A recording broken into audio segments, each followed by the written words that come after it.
Rakesh sir देखिए, आज ये भी कहा गया है, आप नरेंद्र मोदी जी की ओर से जिस पे हम चर्चा कर रहे हैं, उन्होंने कहा है कि ये सत्र बहुत अच्छा रहा, सफल सत्र कह रहे हैं वो।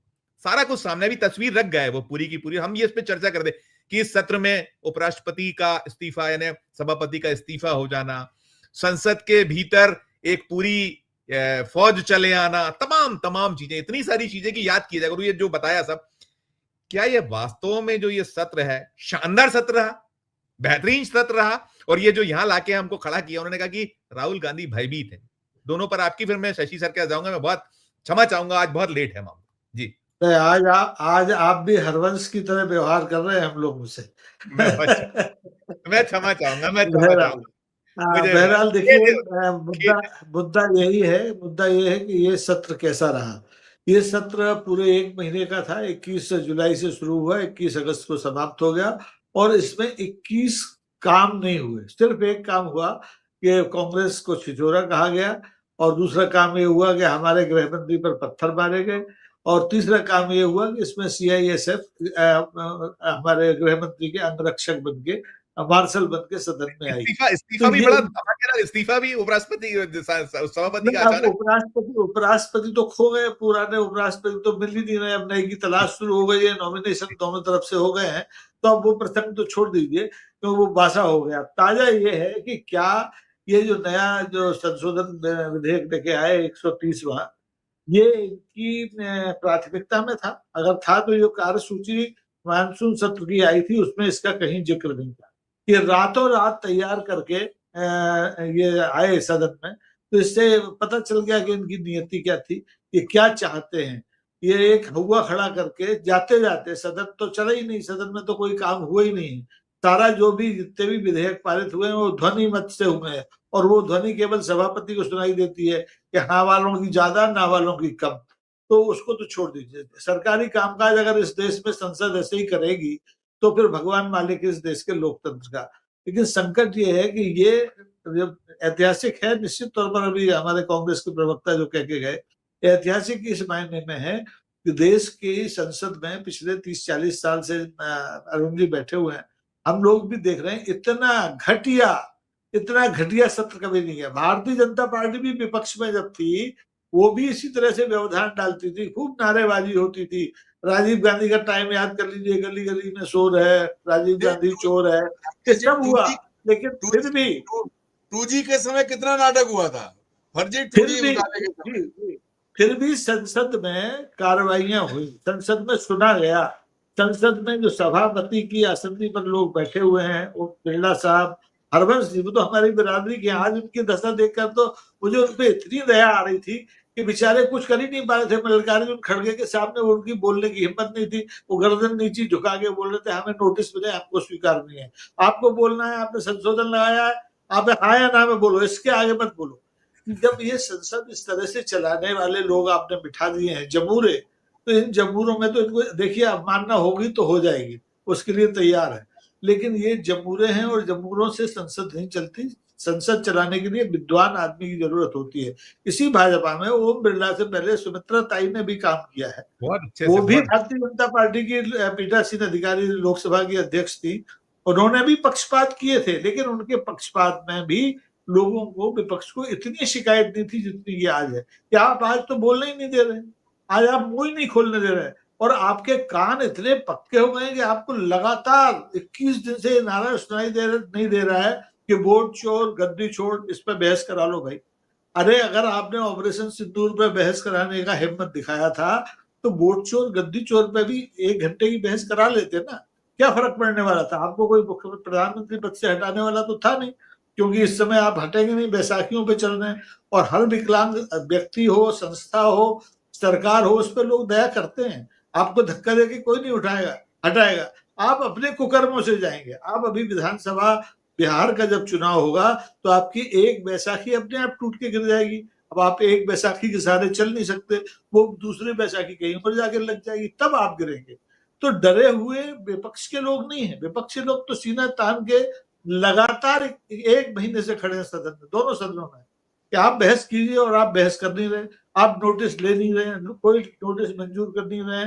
तो ऐसे में अच्छा होता कि पहले दिन जनगण मन अधिनायक कर लेते, हमारे उपराष्ट्रपति का इस्तीफा हुआ था, उसी दिन सत्र अवसान कर देते कि भाई अब ठीक है, कुछ काम में अब तो होना नहीं है, जाओ, आपको हंगामा करना है, आप सड़क पर करना है, हम अपने चुनाव दौरे पे जाएंगे।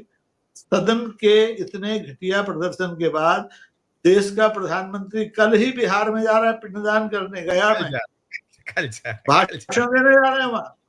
अरे भाई, आपने चाय पे बुलाया, सौजन्यता की बात होती है। इस समय भारतीय जनता पार्टी इतनी विपन्न पार्टी है, उसके पास एक आदमी इतने इस कद का नहीं है जो विपक्ष के किसी आदमी के कंधे पे हाथ रख कर कहे कि आओ भैया अपन बैठ के चाय पीते, है ही नहीं। अगर ऐसा होता, अगर संसदीय कार्य मंत्री में भी ये दम होती या पीठासीन अधिकारी में ये दम होती, तो ये जो ओछे दृश्य हमें देखने को मिले सदन में, ये देखने नहीं पड़ते। ये जिस 130वें संशोधन विधेयक की बात कर रहे हैं ना, इसको पहले ही दिन कार्यसूची में आप रखते, सबको उसकी प्रतियां देते, लोग उसको पढ़ते, फिर बहस करते। लेकिन आपको तो चोर दरवाजे से हर चीज करने की आदत पड़ी है। तो ऐसे में ये लोग भूल गए हैं कि धुरंधर से धुरंधर हारता है, चुनावों में सिकंदर हारता है। तो इनके लिए भी अब दरवाजा खुल गया है और ये हार की तैयारी अपनी करने में लग गए। Right sir. मैं शशि सर बहुत क्षमा चाहूंगा, मैं बिल्कुल विलंब, मेरे पास है अभी, मैं एक राउंड और एक छोटी छोटी टिप्पणी दूंगा पहले, अभी आपका पूरा वक्त है। अभी बात जो कर रहे थे, मुझे तो राकेश जी ने आज कटघरे में खड़ा किया कि तुम में जो है हरवंश आ गए थे, हरिवंश कभी नहीं आएंगे। मैं तो सोमनाथ दास जैसे लोगों को देखा है और अच्छे अच्छे लोगों को देखा है, पीए संगमा को देखा है, आपने सुमित्रा ताई की बात की, बड़े दिल के लोग थे। एक दिन तो किसी दिन आत्मा उतर आए इन लोगों की, किसी दिन संसद में ये जो आसंदी में बैठे लोग हैं, चाहे वो ओम बिरला हो या उधर बैठे लोग, और वो जो आपने कहा कि हमारी बिरादरी के हैं, वो नेता प्रतिपक्ष का जिस तरीके से, बड़ा मजबूरी है, जो आपने कहा कई खून का घूंट भी पीते होंगे ये सारी बात करने के।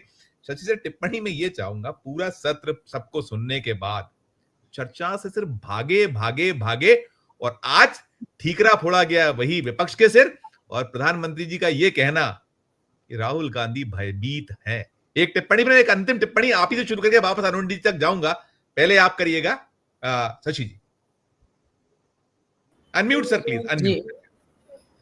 नहीं, जो बातें अभी यहाँ पर आई, सही था, जो बातें यहाँ पर आई और संसद का पूरा सत्र हमने देख लिया। तो संसद के सत्र के शुरू में ही ऑपरेशन सिंदूर को लेकर जहाँ कैचे में इन्होंने पकड़ लिया था विपक्ष ने, उस कैचे में ये फंसते गए। और हमने एक बात कही थी, भाई ये आएंगे तो भी कपड़े उतरेंगे और भाग जाएंगे तो भी इनके कपड़े उतर जाएंगे। तो ये ज़्यादा बेवकूफ़ निकले कि कपड़े उतारने से ज़्यादा ये खुद ही बहुत ज़्यादा कपड़े उतारते गए, है ना। दोनों में अंतर आ जाता है कि सामने वाला उतारना चाह रहा है और आप उतारते जा रहे हो, कुछ उस तरह की बातें होती रही है। और आखिर में अभी ये जो टिप्पणी आ गई, जो लीक हुई न्यूज़ आ गई कि भाई नौजवान सांसदों को मौका नहीं दिया जाता है कांग्रेस के भीतर के, अगर ऐसा अगर मोदी कह रहे, तो ये आखिरी वाली बात हो गई। सर, इस अधिवेशन से मिला क्या? इतना ही मिला कि ये सरकार नहीं, इसमें ये भी जोड़ दिया कि मोदी जी मौका देते हैं किसी को, अमित शाह मौका देते हैं किसी को, जो वो कह रहे हैं कि वहां घबराहट है, बेचैनी, यहाँ क्या कितनी घबराहट है? नहीं, मैं उसको लेकर कोई तकरार नहीं है मेरी, मैं कंप्लेंट नहीं करूंगा, क्योंकि वो उनका एक विचारधारा से जुड़ा हुआ मामला है कि वो एक चालकाना वृत्ति वाले लोग हैं, है ना। वहां पर कोई सवाल, वहां पे कोई मौका, वहां पे कोई बहस, वहां पे कोई लोकतंत्र नहीं है ना। वो उनकी विचारधारात्मक भूमिका है, तो उसका मैं आदर करूंगा कि भाई वो आपकी विचारधारा है ना। आपके यहाँ तानाशाही चलती है ना। और इसलिए तानाशाही चलती है, इसलिए आपने अभी छेड़ दिया तो मैं बोल देता हूँ उस पर भी कि ये जो विधेयक लाया बचकाना वाला, है ना, जहां पर बोल रहे कि भाई प्रधानमंत्री भी 30 दिन के लिए अंदर रह जाए तो 31वें दिन उसको इस्तीफा देना पड़ेगा। अब मेरी जो जितनी भी समझदारी है, एक सामान्य बुद्धि के व्यक्ति का सवाल है, भाई प्रधानमंत्री को कौन अरेस्ट करेगा 30 दिन के लिए? किसकी ऑर्डर से करेगा? कौन सा एग्जीक्यूटिव इसको करने देने वाला है ना। ये भी तो सवाल है।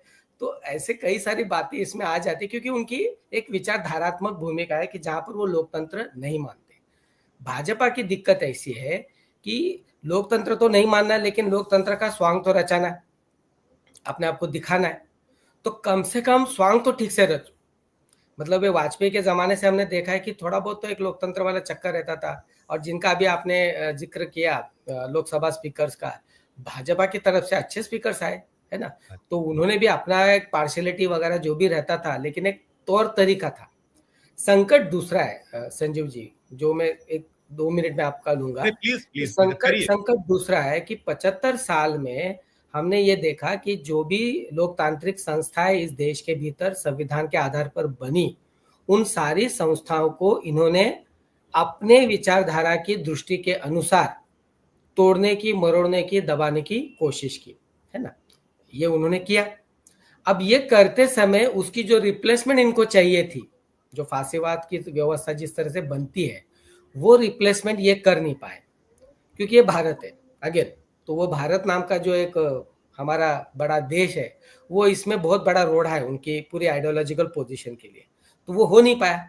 तो अब कुल मिलाकर स्थिति यहाँ पर आ गई कि 2014 के बाद से हमने एक से एक बढ़कर एक नमूने संसद के भीतर देख लिए, सत्ता में देख लिए, और संसदीय प्रणाली के भीतर कितना नीचे गिरा जा सकता है, संसदीय प्रणाली के भीतर कॉरपोरेट हितों के लिए कितने नीचे उतरकर काम किया जा सकता है, इसके सारे उदाहरण हमने देख लिए। अब यहाँ पर सवाल आ गया कि इससे नीचे और गिरना है कि नहीं गिरना है। तो जो लड़ाइयाँ अभी दिख रही है कि विपक्ष के तमाम पार्टियां अपने वैचारिक मतभेद होते हुए भी एक साथ जो आ रही है, और डरो मत वाली जो बात राहुल गांधी कह रहे हैं या संविधान को लेकर जो बात कह रहे हैं, वो यहाँ पर आती है कि इससे और नीचे मत गिरो। इससे अगर और नीचे गिरेंगे तो भारत नाम का एक सशक्त लोकतंत्र नहीं रहेगा। वो जो सपना आजादी के दौर में देखा गया, वो सपना भी नहीं बच पाएगा। कुछ उस वाली परिस्थिति में हम लोग आ जाते हैं। अब आखिर में बात ये आ जाती है कि ये 2024 में असंवैधानिक अवैध सरकार है, ये बात इस अधिवेशन में, इस मानसून सत्र ने पूरी तरह से स्थापित कर दी। अब ये नैरेटिव का सवाल नहीं, ये परसेप्शन का भी सवाल नहीं। और मोदी और भाजपा अभी भी एक गलती कर रहे हैं, वो ये मान के चल रहे कि ये नैरेटिव का मामला है, परसेप्शन का मामला है, हम कुछ और दूसरा भटकाव ला देंगे और कुछ बड़ी बात दूसरी बात कह लेंगे और इन नैरेटिव को चेंज कर देंगे। ये होने वाला नहीं है। ये फैक्ट जो है, तथ्य जो है, वो अभी स्थापित हो गया। अब इसके आगे की बात है, आगे की बात अभी चैलेंज विपक्ष के पास है कि विपक्ष इन सारी चीजों का भी बदल तो देगा। सत्ता देखो, सत्ता अभी बदलनी है, समय कब है उतना ही हम लोग अभी कैलकुलेट करेंगे। इनका ग्राफ नीचे जा चुका है, ये अभी कंट्रोल नहीं हो सकता। इनके आंखों के सामने अगर कागज के बॉम्ब गिरे, जिसको ये पत्थर बोल रही है, तो आगे चलकर जूते भी चलेंगे। और कंगना जी की नसीहत को मोदी जी ने सीरियसली लेना चाहिए। आने वाले दिनों में रोड शो करेंगे तो जरा संभल के कीजिएगा, क्योंकि संसद के भीतर अगर कागज चले तो उसको आप पत्थर बोल रहे हो, तो जनता तो और कुछ भी चला सकती है। तो जूते चल चुका है शशि सर, वो चला है, हम लोगों ने देखा था, बनारस में देखा था, वो चला था, बिल्कुल चला है। मीडिया ने दबा दिया, लेकिन इस बार वो दबा भी नहीं पाएंगे कुछ उस प्रति। हमको उस तरह की स्थिति नहीं चाहिए, हम उस स्थिति के पक्ष में नहीं है। हमको हर पद की गरिमा रखनी चाहिए, लोकतंत्र में ये नहीं होना चाहिए। लेकिन ये इतना नीचे गिर चुके हैं तो यहाँ से संभलना है। इसलिए मैंने कहा कि अभी चैलेंज विपक्ष के पास है, आज नहीं तो कल ये बदलेगा। तो आपको इन सारी संस्थाओं को पुनर्स्थापित करने की दिशा में जाना होगा। कुछ उस प्रकार की स्थिति में ये पूरा मानसून सत्र आपको ले गया है। राइट सर, इससे अब मोदी बच नहीं सकते। जी ठीक नहीं, मैं एक टिप्पणी और लूंगा, आप ही से शुरू करूंगा, एक दो लाइन में, जैसे भी छोट, मेरा समय तो लगभग खत्म, लेकिन मैं लेना चाहूंगा, ये जो भय है, जो बेपटरी है, ये बेपटरी होने की बहुत सारी वजह दिखती है। और आप देखिए, जो भी अरुण जी ने जहां कहा था, वहीं से मैं उठाता हूं उस सवाल को पुनः, कि कॉन्स्टिट्यूशन क्लब ऑफ इंडिया में जो कुछ हुआ, जो दांव खेला गया उपराष्ट्रपति पद को लेकर, वो भी बहुत भयभीत किया हुआ है, वही कुछ एक बौखलाहट वो भी शामिल है इसमें, ऐसा माने। एक दो लाइन की टिप्पणी करिएगा, पहले आप आइएगा शशि सर, मैं राकेश जी, पुष्पेंद्र जी, और मैं समअप करूंगा अरुण जी। बिल्कुल है, वो डर बिल्कुल है, क्योंकि वो आग तो लगने वाली है, सामान तो पूरा जमा है, चिंगारी कौन सी होगी। तो क्या ये रेड्डी साहब को जो उम्मीदवारी दी गई है, क्या ये चिंगारी हो सकती है? क्योंकि इसमें इनकी जो बैसाखी है वो तो हिल जाएगी। तो ये बैसाखी पर खड़ी हुई जो सरकार है कभी भी गिर सकती है, ये वाली परिस्थिति बन गई है। तो संजीव जी, बात इतनी है कि ये चिंगारी हो सकती है, होगी या नहीं है वो अलग बात है। आगे चलकर ये है कि ऐसी कई सारी चिंगारी अभी आ जाएंगी फिर, क्योंकि माहौल तो गर्म हो चुका है, बारूद बिछा हुआ है, पूरा रास्ता बारूद से भरा है। सर राकेश, देखिए उसके ढेर में आग तो पद में कुछ हो तो एक लाइन वो भी कर दीजिएगा, चलेगा। नहीं देखिए, मैं यही कह रहा हूँ कि पलीता तो लग गया है, और पलीता लग गया है तो आग भी भड़केगी। और पद में ये मैंने शुरू में कहा था कि धुरंधर से धुरंधर हारते हैं, चुनावों में सिकंदर हारते हैं, और ये गंगा पुत्र है, इन्होंने नारा दिया था कि गंगा मैया ने इनको बुलाया है। तो इनके लिए शेर है कि नहीं आती कोई गंगा बचाने, नहीं आती कोई गंगा बचाने, बनारस में ही घर घर हारते हैं। अगर आपने मशीनों में गड़बड़ नहीं किया होता तो इसी चुनाव में हार गए होते। तो अब ये पोल खुल गई है, लोगों को पता चल गया है कि वोट चोरी होता है, और ये पूरी जो सरकार है और जितनी डबल इंजन की सरकारें हैं, ये सब चोरी की सरकारें हैं। तो इन्हें जमा करा देना चाहिए माल खाने में, और नई सरकारें चुनने का इंतजाम करना चाहिए। जी इतनी इतनी कुवत है नहीं, इतनी आ रहा हूँ सर, अरुण सर, आपके आप भी समझ अरे अभी एक मिनट, राकेश जी, आपने गंगा पुत्र का अपमान किया है।